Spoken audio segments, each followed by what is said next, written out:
Good morning, class. We ended the previous class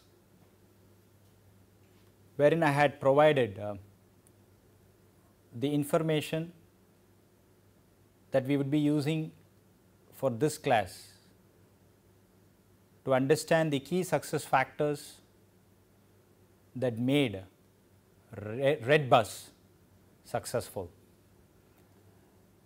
Now, by now you will understand the way in which this entire transformation has taken place in the bus transportation industry, thanks to the intervention, the business intervention of Redbus, that the travel experience as well as the bus operational experience itself has undergone a positive change. Now, if you ask the question, what made this possible? What are the key success factors? The first and foremost, KSF for such a huge transformation, a successful transformation I must say that, was that it was driven by technology. It was a technologically driven transformation which was able to scale up to handle huge traffic. So, a technology solution capable of scaling up, because the key is just not the technology, but also its potential to scale up as the volume keeps expanding. Remember that this service is to a market which has explosive potential in terms of the volume. We are talking about travelers who use the bus, so you understand what type of numbers that I am talking about. And this was possible thanks to Redbus choice of using Amazon Cloud, and I think it was also the first organization to use Google's BigQuery, which is a tool that can do an analysis of massive data sets, because that is what passengers do when they choose between different buses, seats, prices, routes. They make a real time analysis of tons of data, and they also had a call center in place. So, primarily the fundamental engine that drove this business was the technology that formed the backbone of this operation. The second thing was the performance or the service performance, that it ensured that it is real time thanks to the technology, and that it was not only real time, but also very reliable. The third thing that Redbus, though I did not share it in the previous class, that they were able to do was to experiment and then demonstrate to the bus operators that this is a workable proposition. So, the experimentation part was a key success factor. What it did was, you see, in this new business that Redbus was wanting to do, it requires a great amount of trust from the bus operators on Redbus capabilities. So, you had to build that confidence level on bus operators. It is not just trying to sell a new software and asking bus operators to use that because you have the software in hand. Rather, Redbus did a different approach where it went to the bus operators and said, look, I will block a few seats in the bus operators that it had discussions with. So, it blocked a few seats, paid for those seats, and then got back, used Redbus, the BOSS, the Redbus technology, the centralized database, and brought passengers to this and made sure that the blocked seats were sold. So, this it was able to do on a pilot basis to demonstrate its capabilities, that this would definitely be a successful business proposition. The fourth key success factor was its ability to finance its business, financing options. I did not share enough information on that because that is not the scope of our discussion, but the very business idea that it was generating was enough to convince a group of venture capitalists. Then they had good mentors from TIE, which is a not for profit organization that encourages entrepreneurship. And you see that they were able to, this is a capital intensive in terms of the technology that it had to put in place to get this business done. So, it was a capitally intensive industry. But one thing that they were able to do is that they had a negative net working capital balance, which means that they were able to have their working capital requirements met. When we talked about accounting, working capital is the amount of capital that is required to run the day to day operations of the organizations. So, that they were able to meet with the amount that they collect from the passengers, and before they give it to the bus operators, that interim period was enough to take care of their working capital requirements. And this is from a financing perspective. I do not want to spend more time on that because that is not the scope of our discussion. And lastly, the opportunity that it was able to seize, seizing the opportunity from the business climate. This in my view is a key success factor that has to be in organizations that are entrepreneurial of this type. You see, they found that this entire bus transportation industry was so disorganized, and on the other hand that there was a great boom in terms of the internet traffic, the telephone connectivity, the communication technology and all that. Now, they were able to bring both of them to provide a coherently synergistic platform, whereby they transformed the way in which bus transportation was happening in the country. So, these are by and large the key success factors that made Redbus a successful organization. And now I will bring you from 2006 up to 2012. So, end of the business year of 2012, if you ask me what is the success of Redbus, it can be measured in different ways. That it was the market leader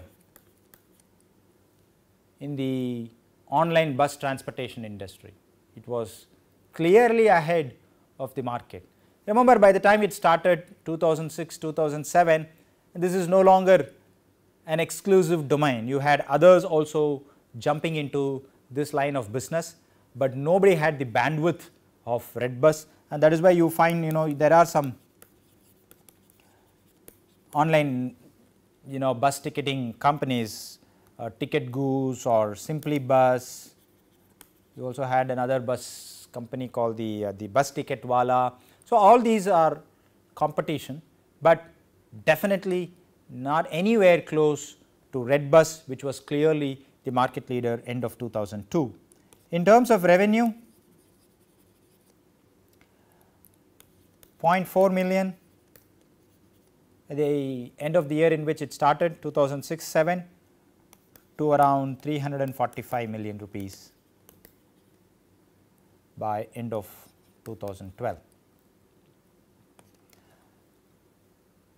The success of Redbus is its capacity to bring together all the bus operators. Now, that is where the small time competition, it is very difficult for them to break.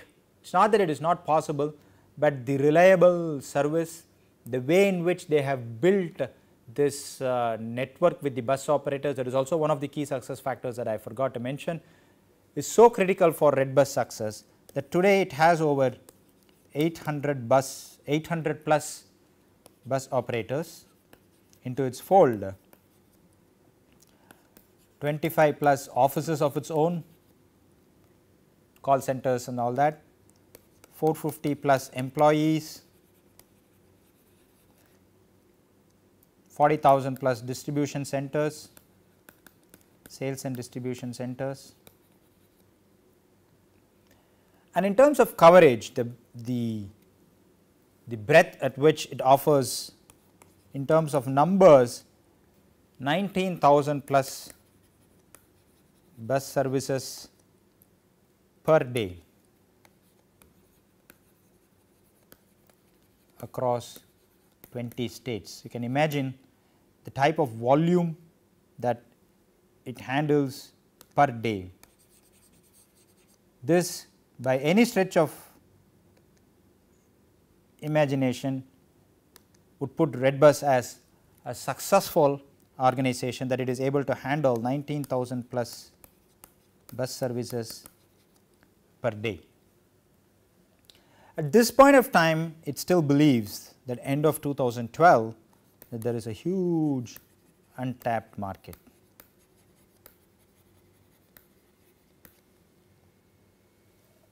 The reason that it is a huge untapped market is because there is a constant change in the socio-economic scenario that is happening in the country.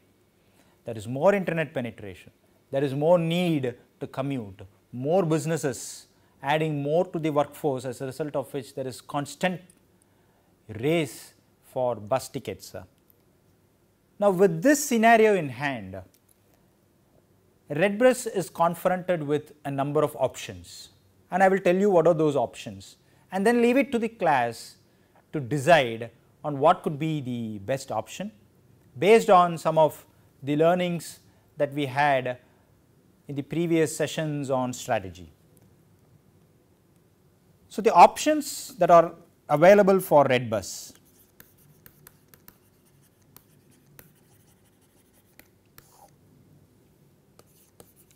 Option 1, remember when we did the Porter's 5 forces, I was talking about the backward integration. So, in line with that, the option 1 that Redbus had was to run its own buses.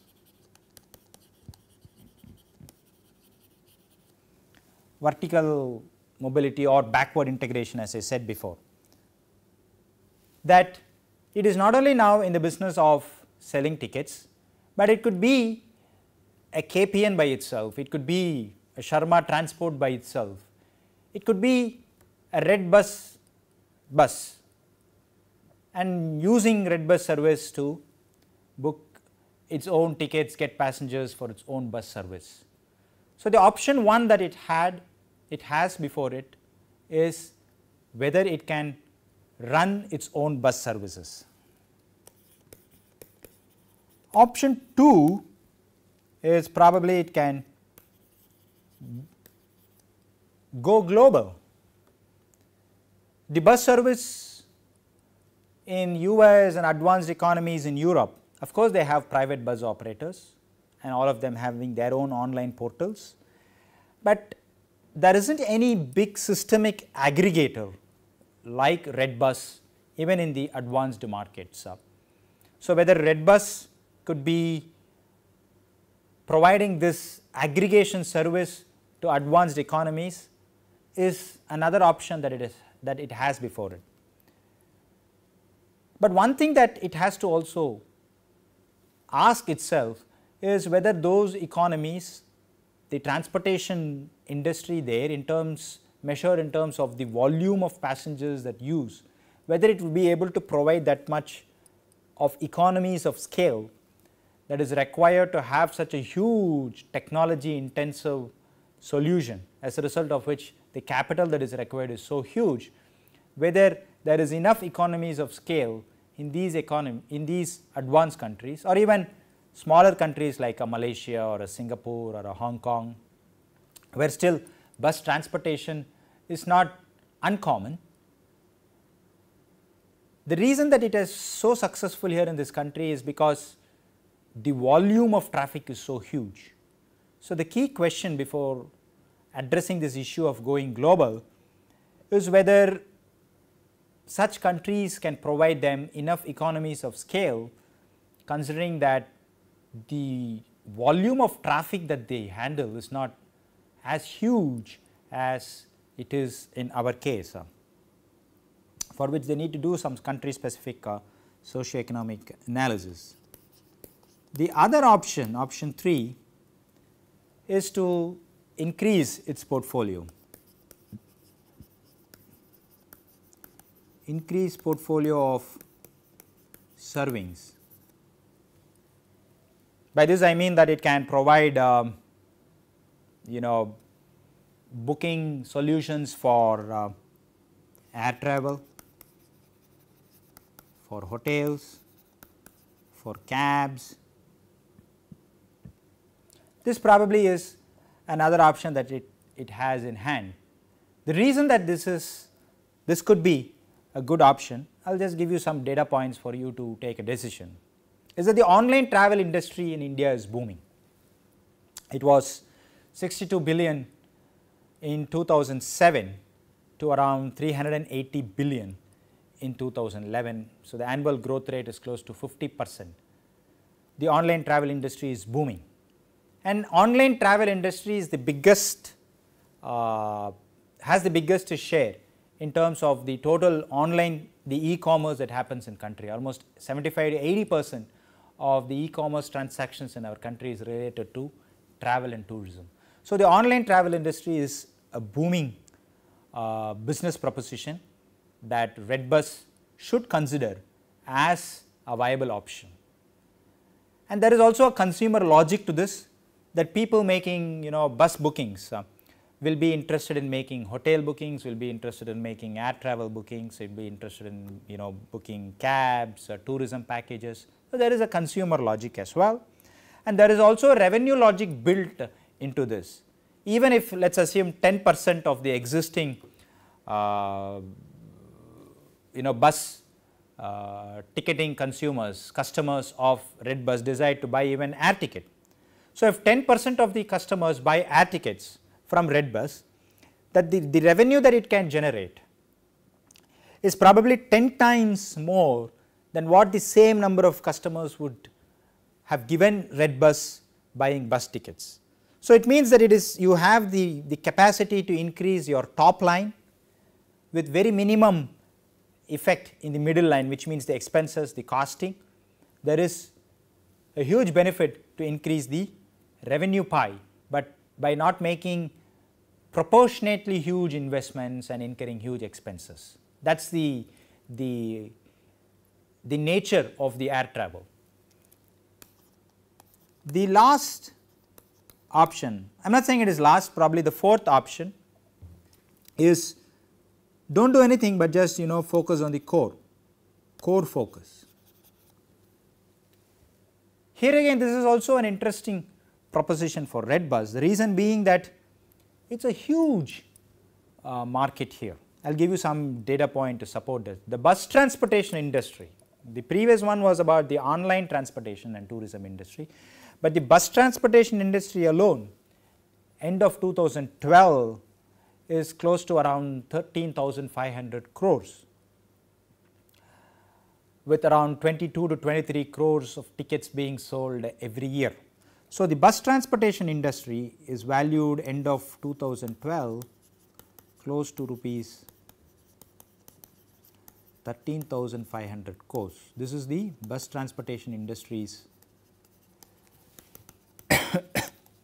revenue size, and it is poised to grow because the historical growth rate has been 25% every year.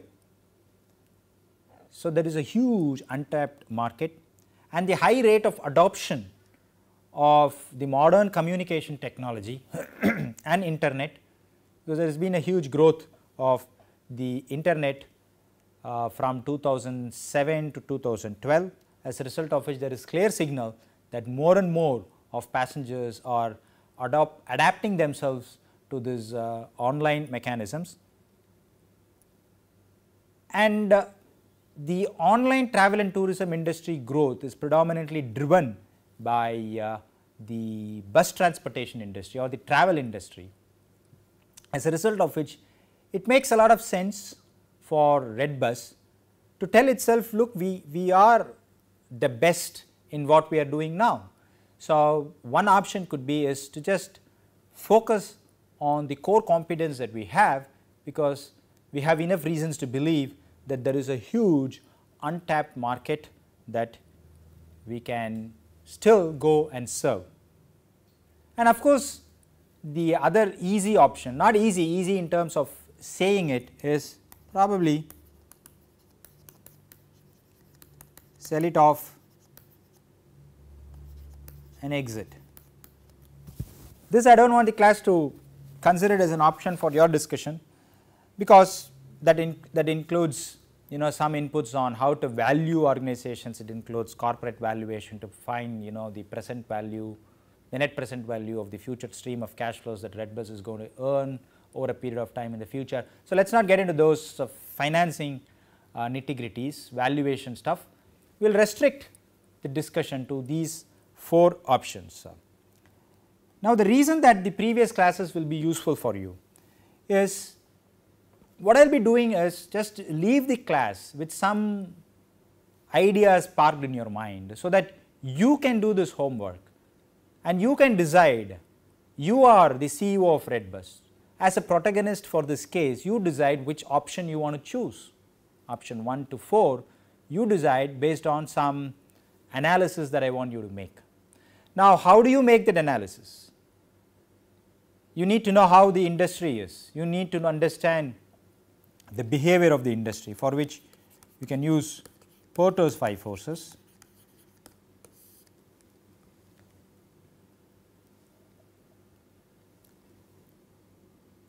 To see whether the entry barrier is high or low.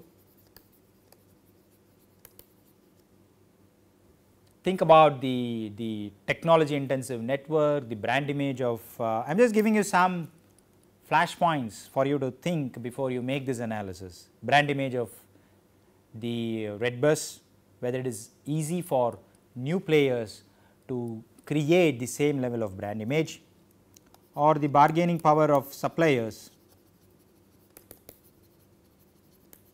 high or low.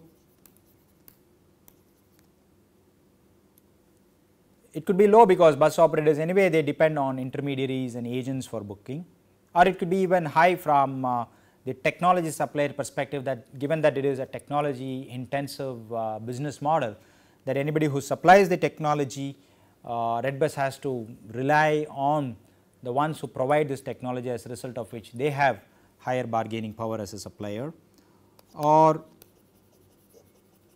the bargaining power of customer. Of course, this is a classic case of demand being so great, greater than the supply. Absolutely no switching costs, because it is online, whether it is Redbus or anybody else, and as long as the service that it is offering is identical, switching cost is very minimum. So, how can I differentiate to make sure that I have inbuilt switching cost in terms of the customer experience? It could be intangible also, or even alternative modes of transport gives a better bargaining power to customers. Then threat of substitutes you could view from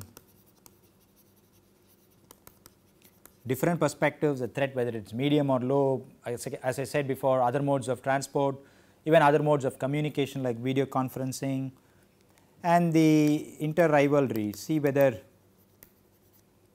the inter-rivalry is, that force is high or low, because it is a huge demand and supply, huge market, whether there is going to be price war. And of course, being a very capital intensive industry, you need huge lead times for profitability. The relationship that you build with stakeholders is important, whether there is going to be rivalry in breaking such relationship. So, these are all things that you need to analyze when you have to do this Porter's 5 force analysis to understand, to characterize the bus transportation industry, because this is also going to provide you with some information for you to decide on which of those options that you need to exercise. The second thing that probably you could be doing is also to do the value chain. Remember, we had all those value activities.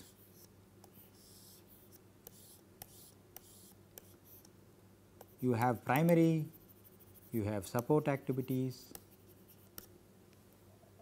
So, primary is all basically your the real time inventory upload, then customer booking, all up to travel.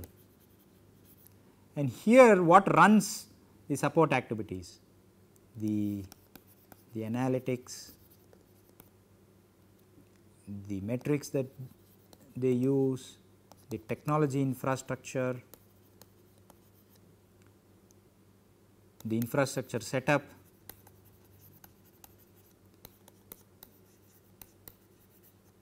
in terms of the distribution network, call centers. So, you have to do a deep value chain analysis, so that when you do this value chain analysis, you will understand that there are some key value outputs, and each of these value activities are responsible for providing those value outputs.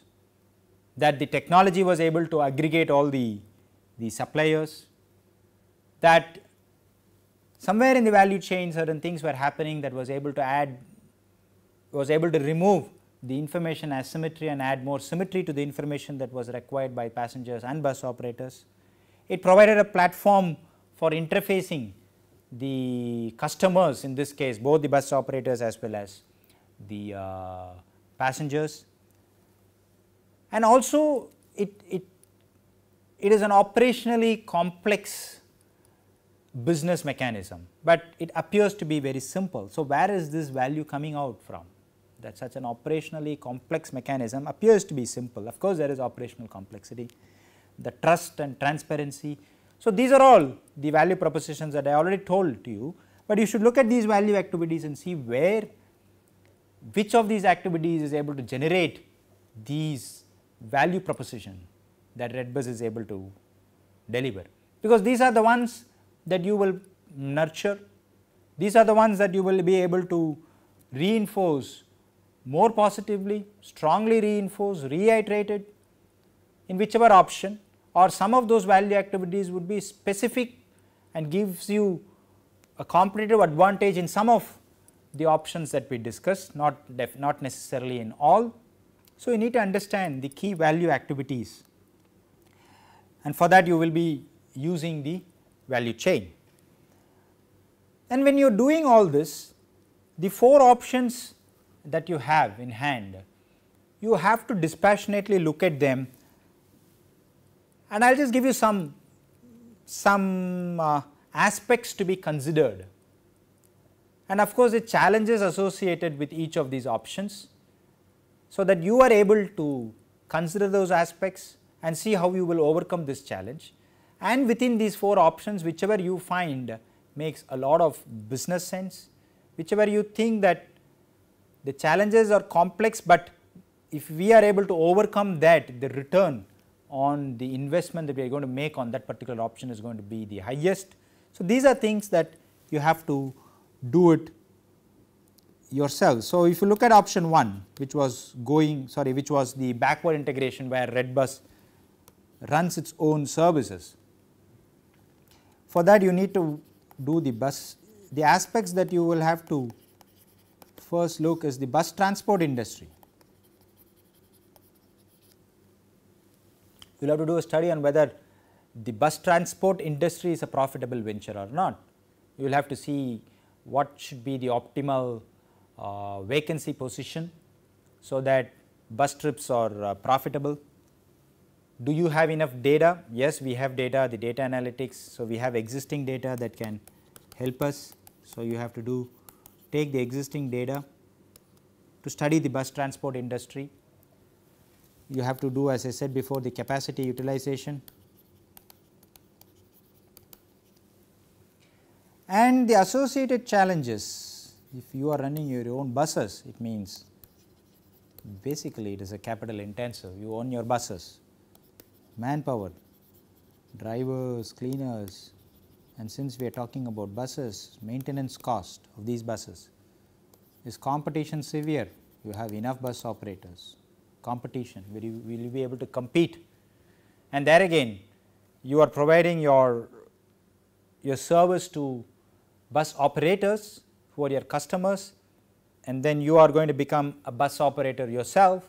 So, you are going to be a competitor to your own customer, whether it is worth it, not that you should not, whether it is a worthy option.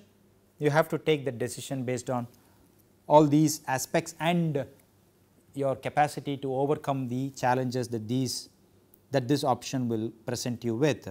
The second one was going global, option 2, global. This one was backward integration, own buses. Here you need to understand the global internet penetration, whether the markets that you want to go, whether they are highly advanced or not as high, or as you see in the case of India, you need to understand their demographics, their socio-economic,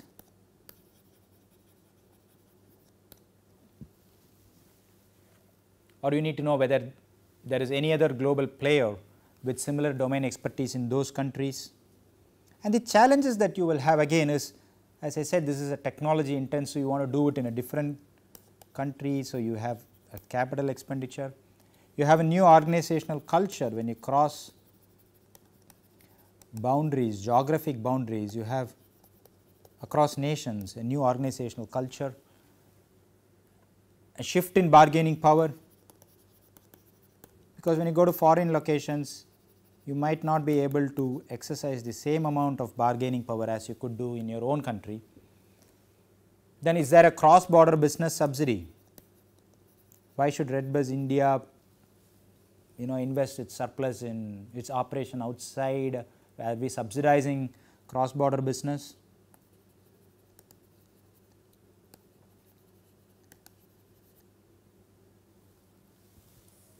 So, these are some of the challenges when you do option 2. The next one is option 3, which is new product services, new offerings. Remember, in Ansoff matrix, it is for the same market, but new products.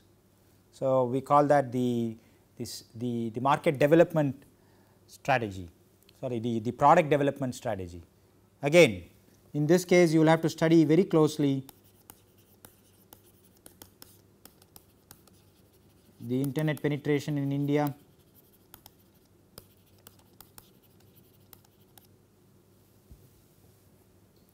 the demographic shift, because there might be a huge customer base that would like to shift from bus to air travel, want to stay in hotels, want to take family on vacations. So, the demographic shift.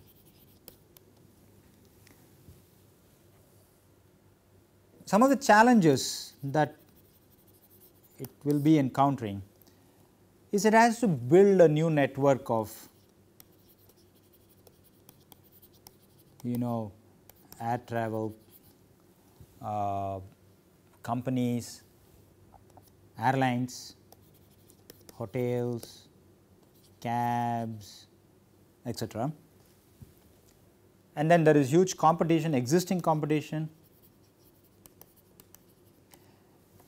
and your positioning as Redbus itself, you are changing yourself from a niche. Niche in this case is addressing a specific need of bus travelers to an all play, niche to an all play guy. So, you are increasing the operational complexity now, you are adding more dimensions to the existing complexity. How will you be able to overcome these challenges? Then lastly, the option 4 is, I would say, the C.K. Prahalad's view of building on core competence. Of course, there is also a C.K. Prahalad's view on the option 3, that using the core competence you are trying to go elsewhere. Option 2 also, using that core competence you are going to go global. Option 1 I would not say, because you are not using the core competence to run the bus, running your own buses is a different ball game altogether. Option 4 is more about focus, Porter's generic strategy on focus just on the bus travelers, because you know that there is untapped market. See tier 2 and 3 cities, towns, Another booming today, you are talking about big data analytics. So, whether you can have a data analytics revenue model, use this data, sell it to bus manufacturers, you can sell it to the bus operators themselves. You could use this data to demonstrate to the state government transport centers, transportation department, and tell them, look, this is a proven tested model. So, you could study the aspect of expanding your business and include not just private, but even state government buses. And you could also probably build a brand, Red Bus, just like the Amadeus did for the airline industry. Talk about bus transportation, then it is Red Bus. The technology, the brand that it is built, so it is synchronous with Red Bus for the bus transportation industry, for which the challenge is you have to build further scalable models.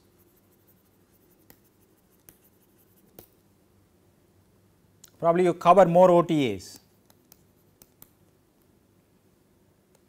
build business firewalls, I call them business firewalls. Make sure that competition is not able to break the relationship that you have developed with other bus operators. Now, that is the challenge that you will have to do if you decide to choose option 4. So, you are here with 4 options: run your own buses, go global, and all of these are in addition to the existing ones. Run your own buses, go global, expand your product and service offerings, or deepen your market share by concentrating on what you are doing right now, thinking that to be the core competence. You remain focused and expand the market share within India. So, what you should be doing, I leave this as homework, as you call it. You can go back, do a 5 forces analysis to understand the characteristic feature of this industry, do a value chain analysis to find those value activities that contribute substantially to the key value proposition that Red Bus is able to deliver, and map them with all these options that are available, so that you will be able to find an option that actually tries to engulf as much as possible all the value activities. Then that itself is a worthy option that you should consider.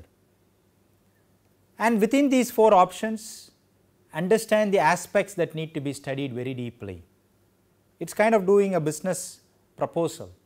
Understand the demographic shift, understand the socio-economic changes that is happening in different geographies.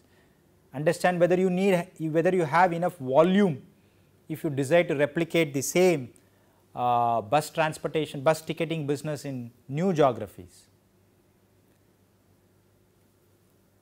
And if you feel that this can be done, then you need to have a blueprint on how you are going to overcome these challenges that I have highlighted. And then you will have to put all of them in place, so that the entire jigsaw is fixed, and then you choose which model that you need, which option you need to take based on the business objectives that you have in mind. The business objective that Red Bus has is by 2015, it wants to be a $1 billion organization. Whether you would be able to meet those objectives by choosing one of the option, or your option could be even to do all the 4 together, or could do more than one. So, you need to take such decisions based on some of the inputs that I have given in the previous classes on strategy.